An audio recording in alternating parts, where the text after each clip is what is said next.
তোমাৰ নীতি নে মোৰ নিয়তি নাজানো জলকণিকা, জ্বলি গলি শেষ হ'ব খোজা মমৰ কলিতাৰ অন্তিম শিখাটো সত্য থাকে। দুজনৰ আনন্দত আমি পৃথিৱীলৈ আহোঁ, অজস্ৰ বেদনালৈ গুচি যাওঁ অকলে।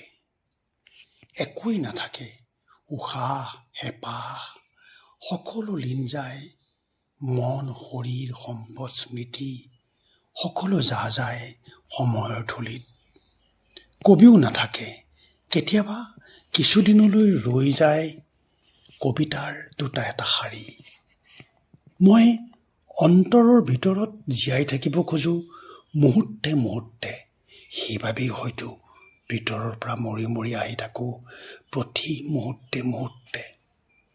সময় বৰ কম, মোক বিচলিত নকৰি নীৰৱে গলিবলৈ দিয়া, সমস্ত আকাংক্ষাৰ শলিতা পুৰি পুৰি মৃত্যুলৈকে পোহৰ দিবলৈ দিয়া, মনে মনে বিদায় দিয়া।